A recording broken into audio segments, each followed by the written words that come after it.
who are you? If someone were to ask you that question, what's the first thing that comes to mind? I think instinctively we would respond by saying, well, my name is, or I'm from, or my parents are. But is that all you are? Like, who really are you? I would say that we are more than just our name or our birthplace or our lineage. I would say that we are the collection of our actions in history, in time. We are made up of those events and activities and places and things that we've done. And so when our reality is shifted, we come into this place of an identity crisis. We don't fully know or understand who we really are. An identity crisis is defined as a period of uncertainty and confusion in which a person's sense of identity becomes insecure, typically due to a change in their expected aims or roles in society. Has your identity changed since you've been at Princeton Theological Seminary? As I was preparing for this sermon and doing work for other classes, I came across something that really would cause me to have an identity crisis. In her book entitled Between Sundays, Dr. Marla Frederick did an ethnographic study of black women in rural North Carolina. And while I agree with her premise and her research, and I think it's very valuable to us, there were some points in her book where I could take exception. For example, on page 7, she says that women through empathetic and caring activities create communities of strength and healing. I agree with that. But I do that too. Am I alone? She goes on to say, women who work in certain places do not resist politically or with confrontation. Instead, in the midst of struggle, they create lives and sustain communities and develop opportunities for success. Is she only referring to women? Now, while my question is preposterous, and we all understand that she's not just referring to women, but since her study was dealing with women, she's talking about women, we can see how easily the conversation can be hijacked. Her study about black women, I can take it and say, well, what about men? What about me? What about us?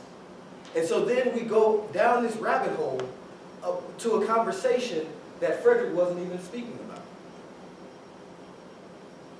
This would cause me to have an identity crisis.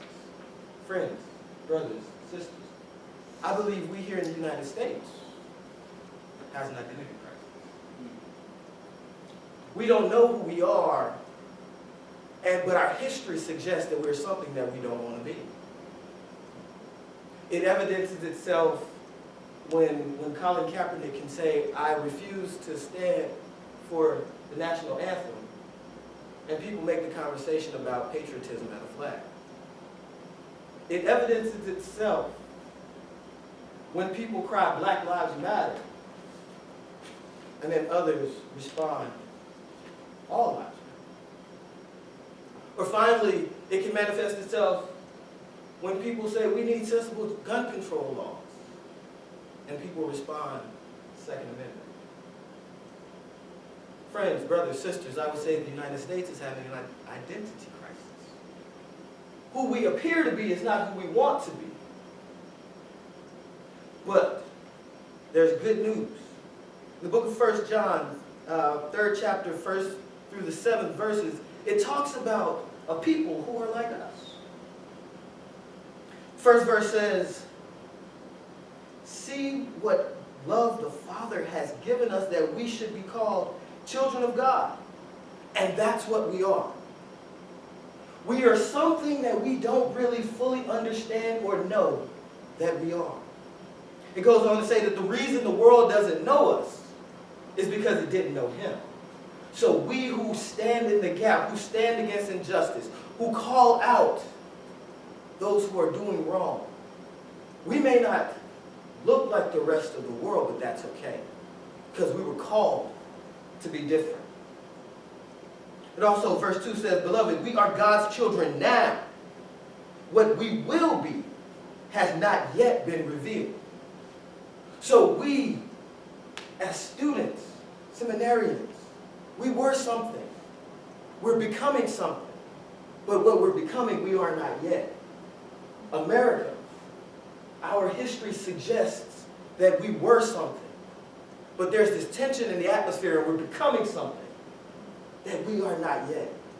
We still have the opportunity, we still have the possibility to change who we look like, who we used to be, as we become who God wants us to be. It